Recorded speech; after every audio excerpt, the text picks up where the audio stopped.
Saat bekerja di divisi desain gereja, awalnya aku mengalami beberapa kesulitan. Tapi dengan mengandalkan Tuhan dan bekerja sama dengan saudara-saudari, kinerjaku membaik.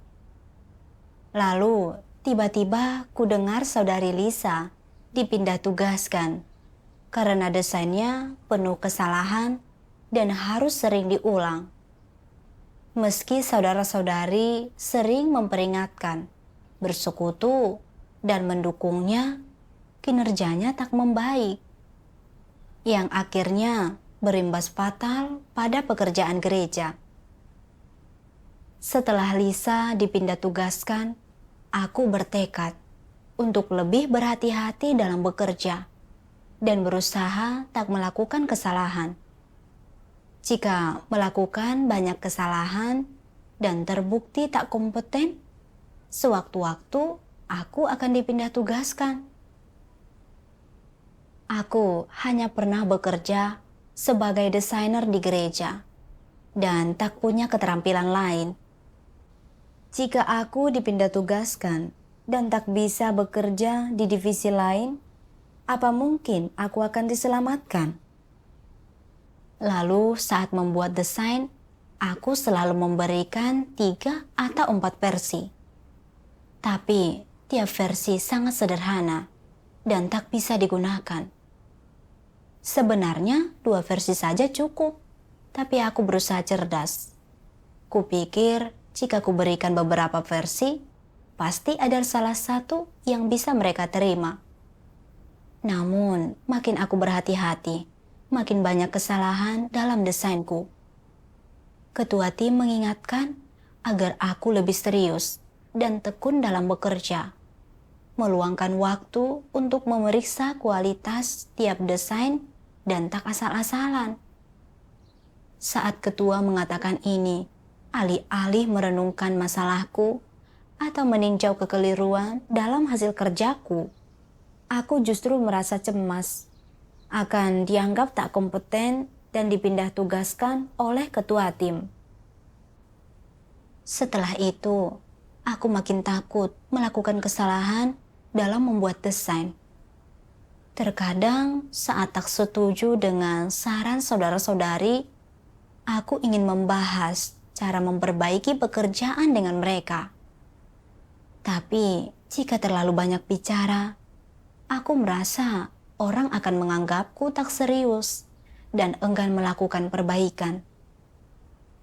Jika aku memberikan kesan buruk, aku pasti akan dipindah tugaskan. Aku merasa harus lebih berhati-hati dan menunjukkan bahwa aku bisa menerima saran, tekun, serta bertanggung jawab.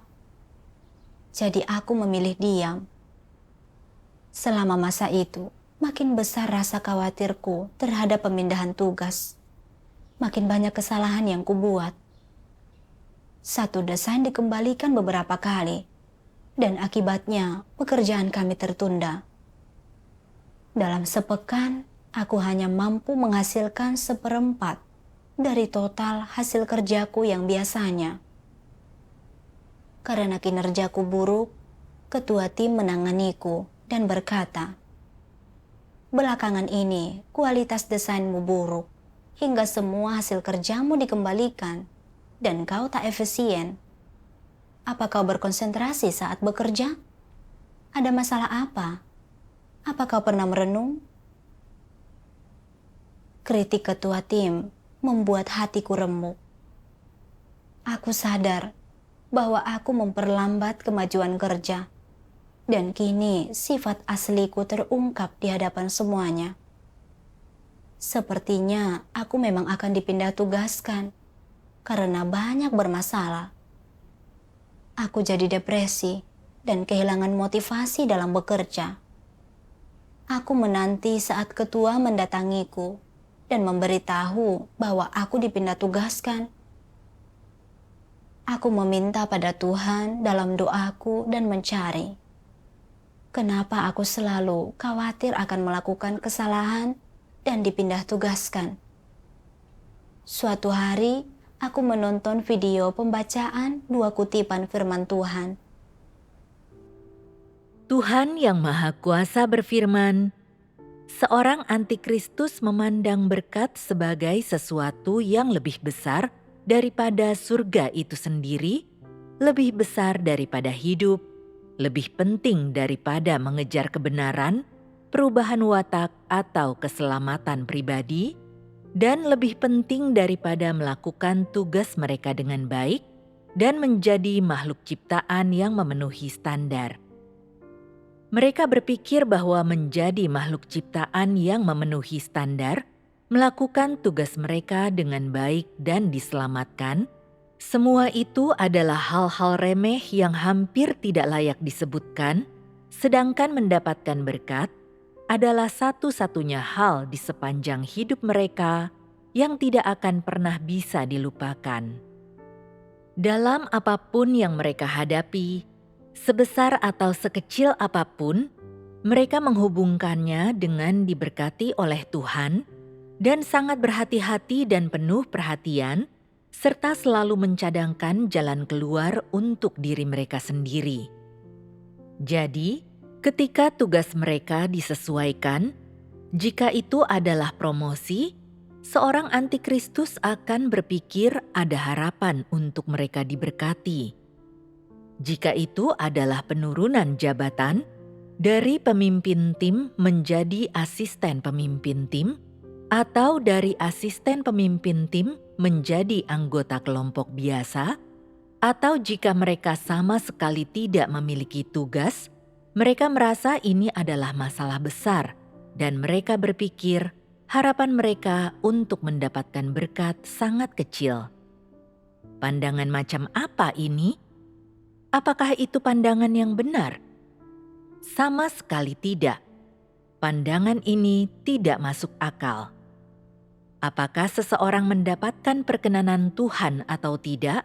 Itu bukan didasarkan pada tugas apa yang dia laksanakan, tetapi didasarkan pada apakah dia memiliki kebenaran, apakah dia benar-benar menaati Tuhan, dan apakah dia setia atau tidak.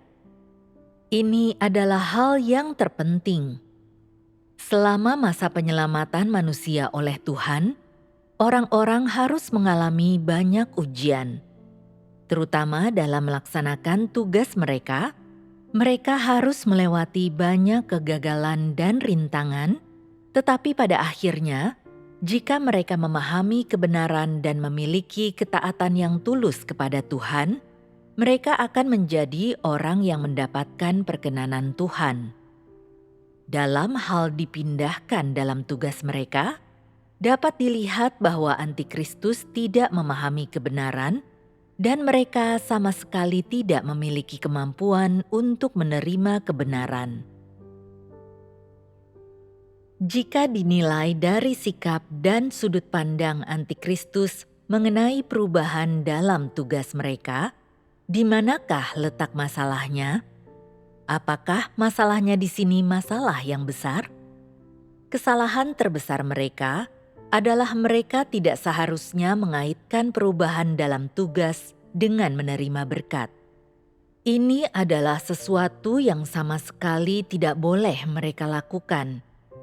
Sebenarnya, tidak ada hubungan di antara kedua hal itu, tetapi karena hati antikristus penuh dengan keinginan untuk diberkati, apapun tugas yang mereka laksanakan, mereka menghubungkan dan mengaitkannya dengan apakah mereka akan diberkati atau tidak.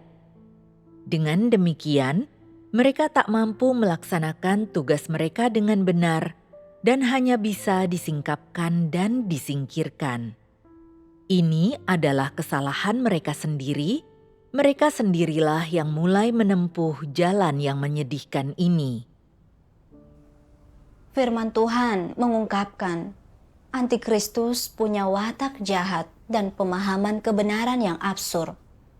Mereka pikir hal sewajar pemindahan tugas berkaitan dengan berkat dan khawatir akan kehilangan tempat tujuan akhir jika dipindah tugaskan atau diberhentikan. Akibatnya, mereka berusaha keras mengamankan masa depannya. Sambil memikirkan firman Tuhan, aku merenungkan diri. Perilakuku mirip dengan antikristus. Aku menganggap tugasku sebagai sarana perolehan berkat dan khawatir akan kehilangan kesempatan untuk diselamatkan jika dipindah tugaskan. Saat mendengar Lisa dipindah tugaskan, aku khawatir akan mengalami hal serupa. Aku menganggap tugasku sebagai tameng dan berpikir jika kehilangannya, aku takkan mendapat penyelamatan. Lalu, aku jadi penuh perhitungan dan memberikan beberapa versi desainku agar tak semua ditolak. Namun, aku gagal meningkatkan kualitas desainku dan akibatnya makin banyak masalah muncul dalam pekerjaanku dan jumlah desain yang disetujui menurun drastis.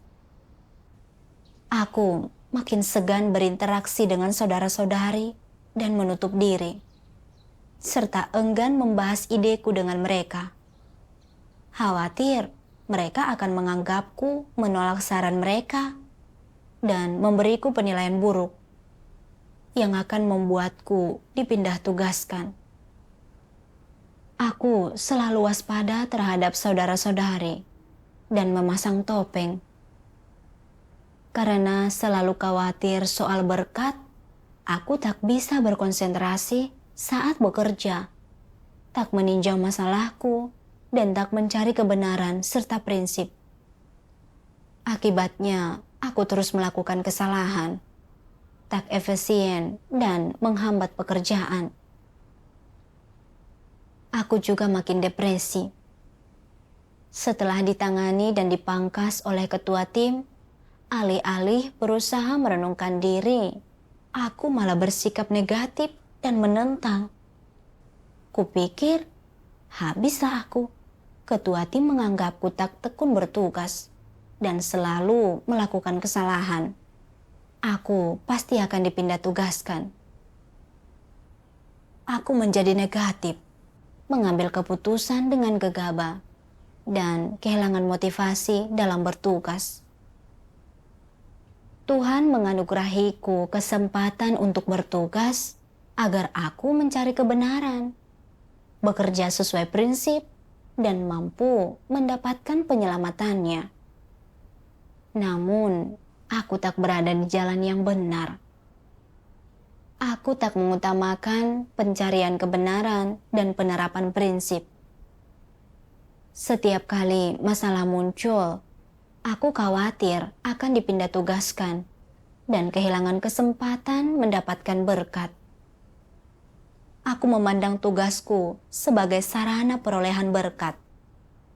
Kupikir selama aku tak melakukan kesalahan saat bertugas dan tak dipindah tugaskan, aku pasti akan mendapatkan penyelamatan dan memasuki kerajaan surga saat pekerjaan Tuhan selesai.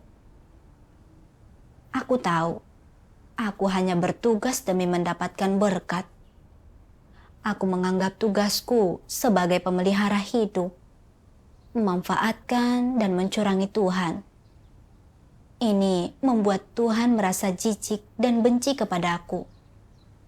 Aku merasa bersalah dan menyesal. Jadi aku berdoa pada Tuhan dan siap bertobat. Setelah itu, aku menonton video pembacaan 2 kutipan firman Tuhan lainnya.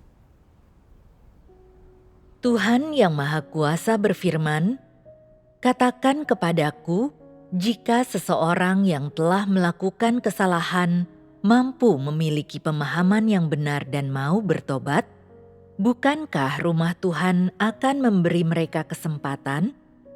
Karena rencana pengelolaan Tuhan selama 6.000 tahun akan segera berakhir, ada begitu banyak tugas yang harus dilaksanakan. Namun, jika orang tidak memiliki hati nurani atau nalar dan melalaikan tugas mereka, jika mereka telah memperoleh kesempatan untuk melaksanakan tugas tetapi tidak tahu bahwa mereka harus menghargainya, tidak sedikit pun mengejar kebenaran, membiarkan waktu yang optimal berlalu begitu saja, maka mereka akan disingkapkan. Jika engkau selalu ceroboh dan asal-asalan dalam melaksanakan tugasmu, dan engkau sama sekali tidak tunduk ketika menghadapi dirimu dipangkas dan ditangani, akankah rumah Tuhan tetap memakaimu untuk melaksanakan tugas? Di rumah Tuhan, kebenaranlah yang berkuasa, bukan iblis.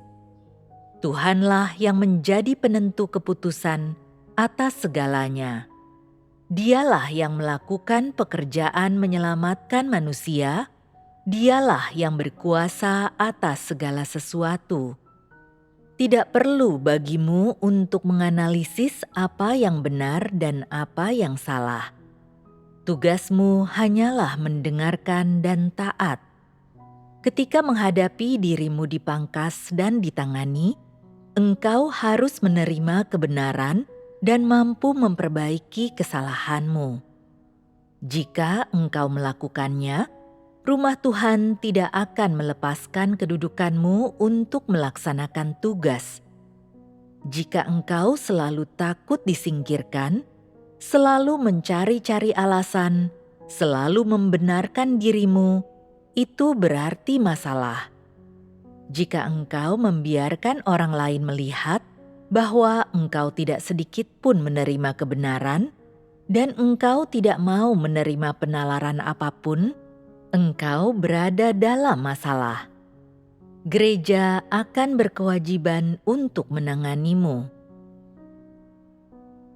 Antikristus menyimpan hal-hal berikut di lubuk hati mereka, dan mereka menasihati diri mereka dengan berkata, "Kehati-hatian adalah pangkal keselamatan. Paku paling menonjollah yang akan dipaku, dan berada di puncak berarti kesepian." Mereka tidak percaya bahwa firman Tuhan adalah kebenaran, dan mereka tidak percaya bahwa wataknya benar dan kudus. Mereka memandang semua ini melalui gagasan dan imajinasi manusia, dan mereka memandang pekerjaan Tuhan dengan sudut pandang manusia, pemikiran manusia, dan tipu daya manusia, menggunakan logika dan pemikiran iblis untuk menggambarkan watak, identitas, dan esensi Tuhan. Jelas, para antikristus bukan saja tidak menerima ataupun mengakui watak, identitas, dan esensi Tuhan, tetapi juga penuh dengan gagasan, penentangan, dan pemberontakan terhadap Tuhan, dan tidak memiliki sedikit pun pengenalan yang nyata tentang Dia. Definisi antikristus tentang pekerjaan Tuhan, watak Tuhan, dan kasih Tuhan patut dipertanyakan, diragukan. Mereka penuh dengan skeptisisme, penolakan, dan fitnah terhadap semua itu. Lalu, bagaimana dengan identitasnya? Watak Tuhan merepresentasikan identitasnya.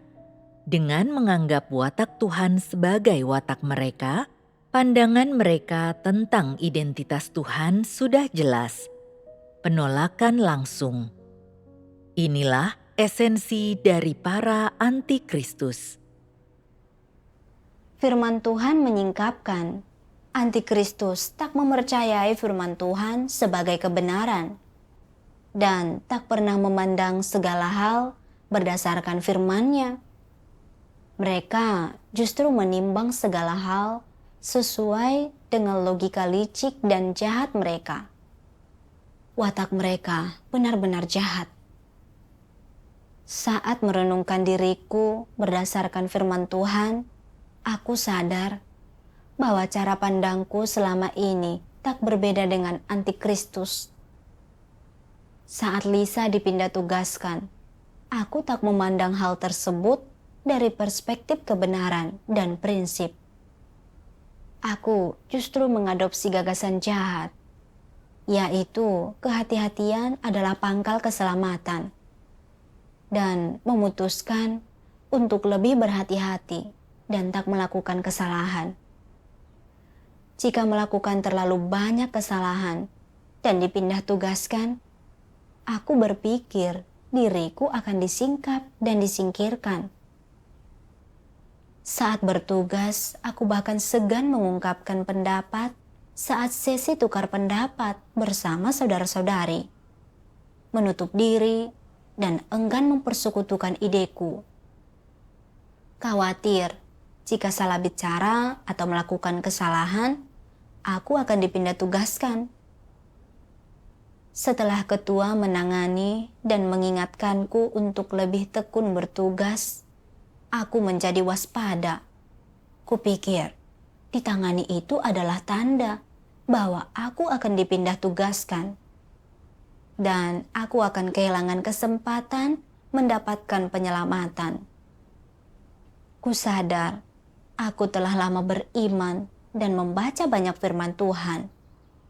Tapi aku tak mencari kebenaran dan tak memandang segala hal sesuai firman Tuhan. Aku justru menghakimi pekerjaan Tuhan dengan logika dan keyakinan jahat. Berpikir bahwa Tuhan hanya seperti pemimpin dunia yang tak punya keadilan dan kebenaran. Dalam bertugas, aku merasa berada di ujung tanduk dan akan disingkap, disingkirkan, serta kehilangan kesempatan bertobat jika tindakan atau ucapanku mengandung kesalahan. Dalam keyakinanku, aku menyangkal kebenaran Tuhan dan menghujatnya. Di gereja, Tuhan dan kebenaran yang memegang kuasa. Penyingkiran dan pemindah tugasan selalu dilakukan sesuai prinsip. Gereja tak akan menghukum dan menyingkirkan orang berdasarkan kejadian terpisah, tapi mendasarkannya pada cara orang tersebut menyikapi kebenaran, perilaku yang menyeluruh, natur, dan substansi orang tersebut. Lisa selalu asal-asalan saat bertugas, yang akhirnya merugikan pekerjaan gereja. Saudara-saudari mempersekutukan kebenaran dengannya, mendukung, menyingkapkan, dan menanganinya. Tapi dia tak menunjukkan tanda-tanda bertobat, dan akhirnya dipindah tugaskan. Meski dipindah tugaskan, bukan berarti Lisa disingkirkan. Jika dia merenung, mencari kebenaran, sungguh bertobat, dan berubah, dia masih berkesempatan mendapatkan kebenaran dan penyelamatan Tuhan. Namun, jika dia tetap tak bertobat dan enggan menerima kebenaran setelah berkali-kali mendapat persekutuan, dukungan, dan penanganan, maka dia akan disingkapkan dan disingkirkan. Aku teringat saat Tuhan menangani Niniwe. Saat Tuhan mengetahui kerusakan, kejahatan, dan dosa para penduduk Niniwe, Dia mengutus Yunus untuk memperingatkan mereka dan memberi mereka waktu 40 hari untuk bertobat. Orang Niniwe lantas mengenakan kain kabung, duduk di abu, dan sungguh bertobat. Tuhan melihat ketulusan mereka dan mengampuni dosa mereka. Kisah ini menunjukkan bahwa tak semua pelanggaran berujung penyingkiran. Tuhan akan melihat apakah manusia bertobat dan bersikap tulus. Aku tak mencari kebenaran dan tak memandang masalah ini berdasarkan firman Tuhan. Aku justru bersikap waspada dan salah paham. Aku menentang dan melawan Tuhan. Dan jika aku tak bertobat, aku akan disingkapkan dan disingkirkan. Setelah itu, aku melihat 2 kutipan firman Tuhan yang membantuku memahami kehendak-Nya. Tuhan yang Maha Kuasa berfirman, ada orang-orang yang pada akhirnya akan berkata, Aku sudah melakukan begitu banyak pekerjaan bagimu. Dan meskipun aku tidak memiliki pencapaian yang patut dirayakan, tetap saja aku sudah rajin dalam upayaku. Tidak dapatkah engkau mengizinkanku masuk ke dalam surga untuk memakan buah pohon kehidupan? Engkau harus tahu orang-orang macam apa yang aku inginkan. Mereka yang tidak murni tidak diizinkan masuk ke dalam kerajaan. Mereka yang tidak murni tidak diizinkan mencemarkan tanah yang kudus. Meskipun engkau mungkin sudah melakukan banyak pekerjaan dan telah bekerja selama bertahun-tahun, pada akhirnya jika engkau masih sangat kotor, maka menurut hukum surga tidak dapat dibenarkan jika engkau berharap dapat masuk ke dalam kerajaanku. Semenjak dunia dijadikan sampai saat ini, tak pernah aku menawarkan jalan masuk yang mudah ke dalam kerajaanku kepada orang-orang yang menjilat untuk mendapatkan perkenananku.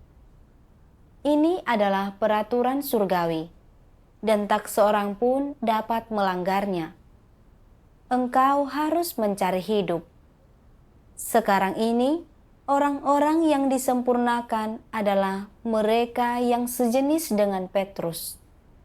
Mereka adalah orang-orang yang mengusahakan perubahan pada wataknya sendiri dan bersedia menjadi kesaksian bagi Tuhan serta melaksanakan tugasnya sebagai makhluk ciptaan Tuhan. Hanya orang-orang seperti inilah yang akan disempurnakan. Jika engkau hanya mencari upah dan tidak berusaha mengubah watak hidupmu sendiri, maka semua upayamu akan sia-sia. Ini adalah kebenaran yang tak dapat diubah.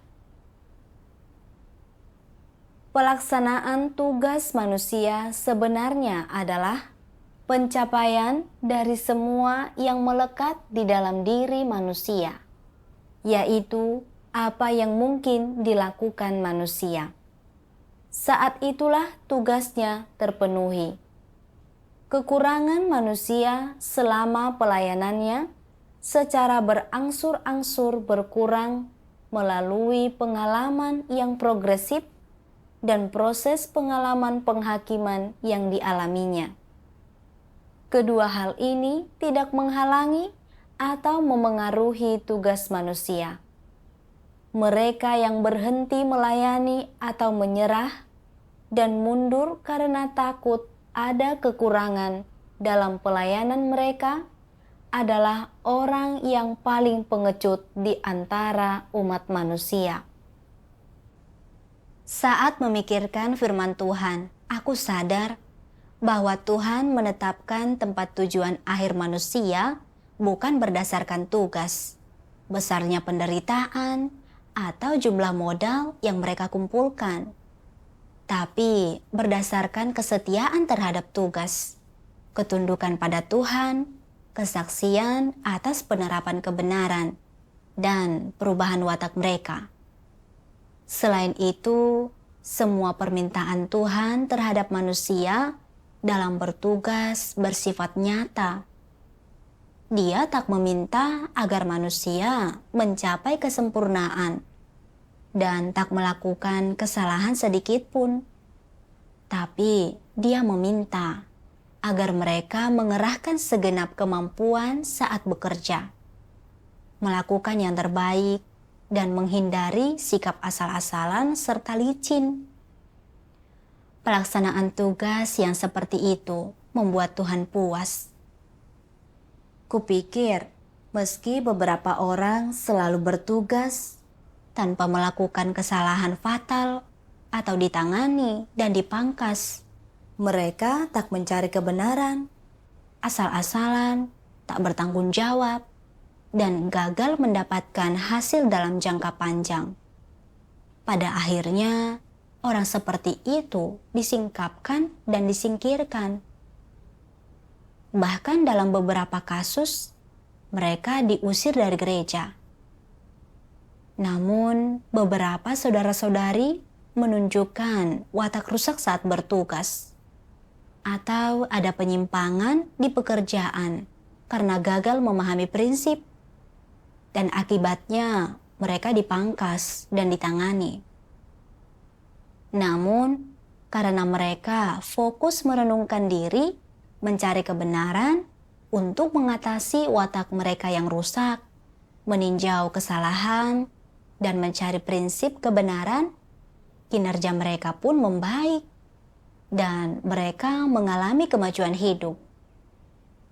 Fakta ini menunjukkan bahwa mendapatkan penyelamatan tak berkaitan dengan tugas yang dilaksanakan. Hal terpenting saat bertugas adalah fokus untuk mencari dan menerapkan kebenaran agar dapat bertindak sesuai prinsip. Inilah jalan yang benar. Aku ingat, dari luar aku terlihat bertugas, tapi saat diungkapkan dan menemui kegagalan, responku justru khawatir. Aku tak pernah sungguh-sungguh mencari kebenaran untuk menyelesaikan masalahku. Aku sadar, aku berada di tempat berbahaya. Lalu aku menghadap Tuhan untuk merenung. Kenapa aku selalu melakukan kesalahan dan menjalankan tugas dengan setengah hati, dan kenapa kinerjaku tak efektif? Akhirnya aku sadar bahwa aku tak menghargai kemitraanku dengan saudara-saudari.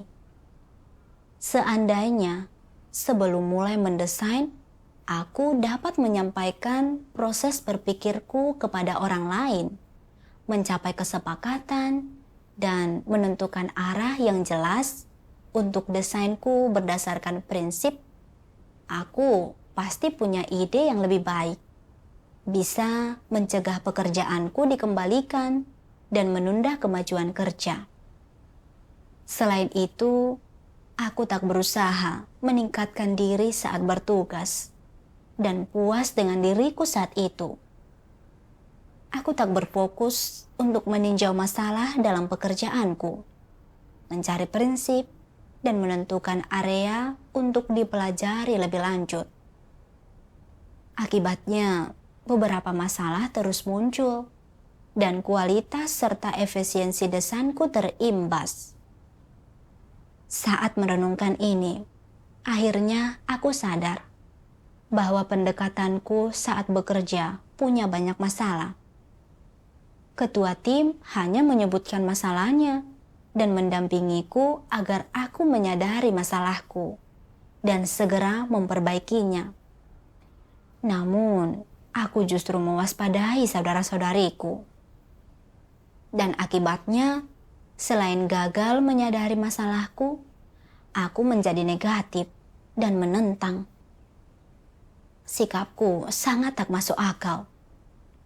Aku merasa sangat menyesal dan bersalah. Dan aku bertekad untuk memperbaiki masalahku sesegera mungkin. Setelah itu, aku menonton video pembacaan sebuah kutipan firman Tuhan. Tuhan yang Maha Kuasa berfirman, "Jika seseorang memiliki hati yang terbuka, dia adalah orang yang jujur.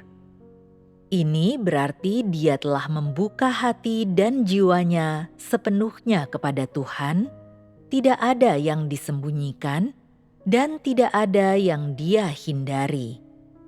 Dia telah sepenuhnya menyerahkan dan memperlihatkan hatinya kepada Tuhan, yang berarti dia telah memberikan seluruh dirinya kepadanya. Apakah masih akan ada jarak antara dirinya dengan Tuhan? Tidak.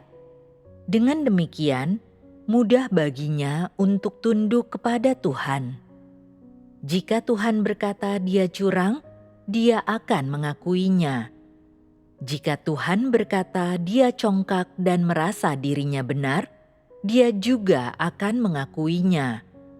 Dan dia tidak mau hanya mengakui hal-hal ini, dan menganggapnya selesai. Dia mampu bertobat, mengejar prinsip kebenaran, dan mengakui kesalahannya serta memperbaikinya. Tanpa sadar, dia sudah memperbaiki banyak kesalahannya dan dia menjadi makin tidak curang, licik, ceroboh, dan asal-asalan. Semakin lama dirinya hidup dengan cara seperti ini, semakin dia menjadi terbuka dan tulus, dan semakin dekat tujuannya menjadi orang jujur akan tercapai. Itulah artinya hidup dalam terang. Apakah mereka yang hidup dalam terang mampu menerima pemeriksaan Tuhan? Mungkinkah mereka masih menyembunyikan hati mereka dari Tuhan? Apakah mereka masih memiliki rahasia yang tak mau mereka ceritakan kepada Tuhan? Apakah mereka masih punya rencana rahasia yang curang? Tidak. Mereka telah membuka hati mereka sepenuhnya kepada Tuhan dan tidak menyembunyikan apapun. Mereka mampu mengungkapkan isi hati mereka kepada Tuhan, bersekutu dengannya mengenai apapun, dan membiarkan Dia mengetahui segalanya. Tidak ada yang mereka sembunyikan dari Tuhan, dan tidak ada yang tidak akan mereka perlihatkan kepadanya. Ketika orang mampu mencapai tingkat keterbukaan ini, hidup mereka menjadi mudah, bebas, dan merdeka. Firman Tuhan menunjukkan, seseorang harus bersikap jujur agar dapat bertugas dengan baik. Aspek paling berharga dari orang jujur adalah kemampuan mereka untuk menerima kebenaran dan pemeriksaan Tuhan. Meski disingkapkan atau mengalami kegagalan, mereka dapat menyadari kekurangan mereka, mencari kebenaran, merenungkan diri, dan memperbaiki kesalahan dalam pekerjaan mereka. Orang-orang seperti itu berkesempatan besar untuk mendapatkan pencerahan dan bimbingan Tuhan. Dan hasil kerja mereka akan terus membaik. Saat orang mulai mencurahkan energi ke jalan yang benar, mereka akan merasakan perbaikan. Kekhawatiran dan ketakutan mereka akan hilang dengan sendirinya. Setelah memahami kehendak Tuhan, aku secara sadar menerapkan cara tersebut saat bertugas. Lalu, saat aku berpartner dengan Alicia untuk membuat desain, konsepku dikembalikan karena aku tak memahami prinsip. Dan aku kembali khawatir akan dipindah tugaskan jika kesalahanku terlalu banyak. Namun, begitu perasaan itu muncul, aku langsung sadar bahwa aku kembali memikirkan prospek masa depanku. Aku segera berdoa pada Tuhan dan siap untuk mengambil sikap yang benar, bukan waspada terhadap Tuhan. Memahami perspektif yang benar mengenai kekuranganku, meninjau kekeliruanku, dan mencari prinsip yang harus kumasuki. Setelah itu, aku membuka diri terhadap Alicia mengenai keadaanku, dan dia tak mencaciku. Dia justru bersekutu tentang beberapa jalan khusus untuk memperbaiki kekuranganku. Desainku pun membaik. Setelah itu, masalah ini makin jarang muncul dalam hasil kerjaku. Saat aku bersikap positif untuk masuk, kewaspadaanku terhadap Tuhan berkurang. Aku berhenti mengkhawatirkan pemindahan tugas, dan aku dapat fokus mencari kebenaran dan merenungkan diri. Seiring waktu, hasil kerjaku mengalami kemajuan, dan aku makin jarang melakukan kesalahan. Aku juga mendapatkan banyak hal pada jalan masuk kehidupanku, dan merasa damai serta tenang.